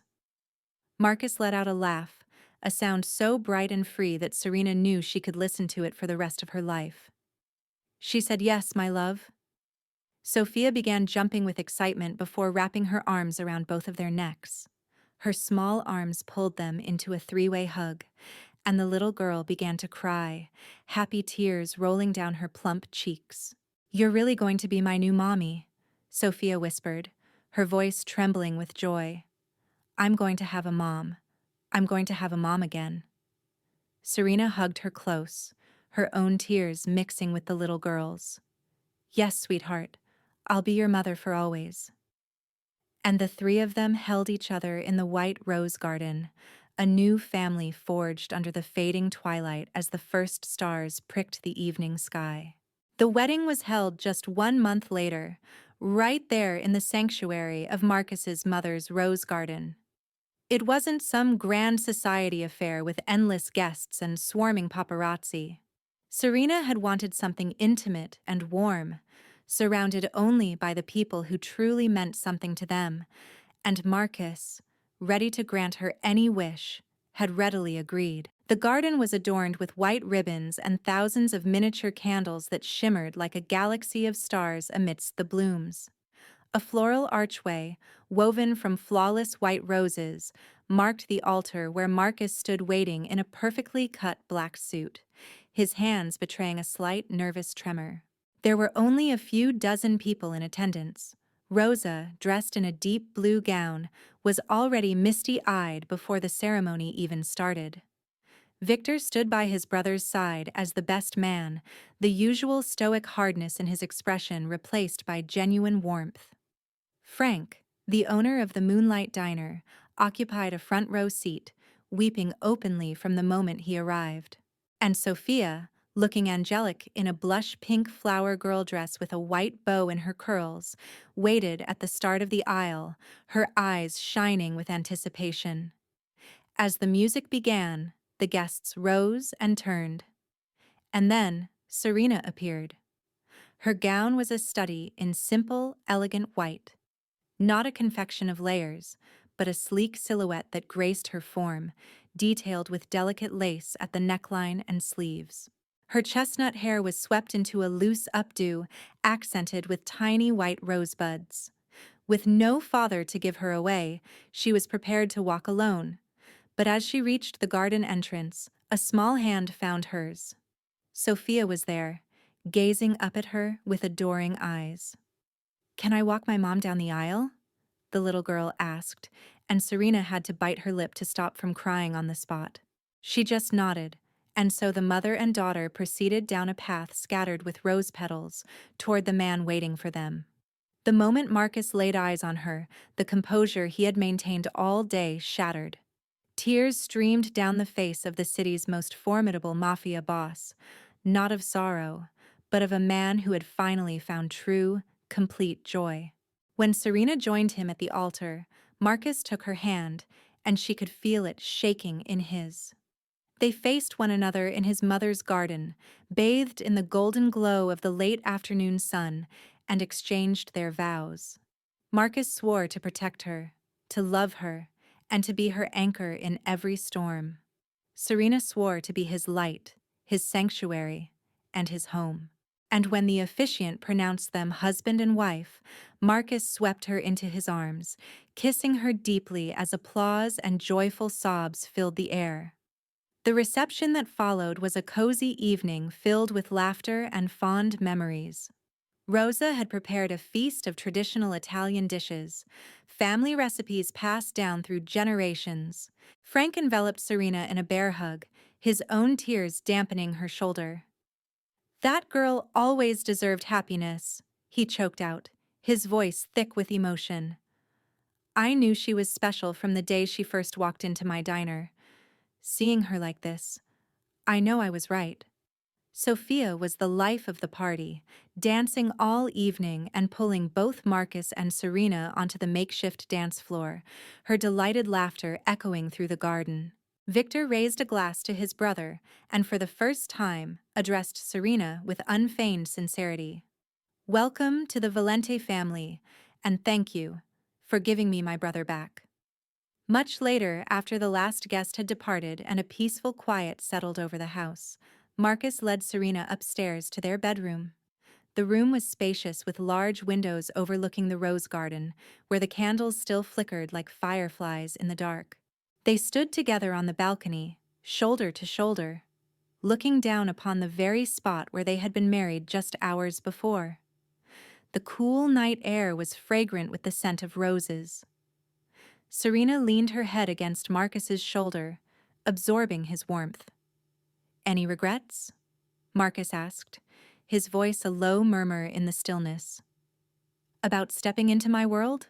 About becoming a mafia boss's wife? About taking on all the danger that comes with it?" Serena looked up at him, her pale green eyes luminous in the moonlight. "Not a single one," she said, her voice more certain than it had ever been. "I spent 28 years feeling adrift, lonely, and lost. Then, on a stormy night, a little girl walked through my diner door, and my whole world changed." She raised a hand to gently cup his cheek. "You gave me a family. You gave me a love I never knew existed.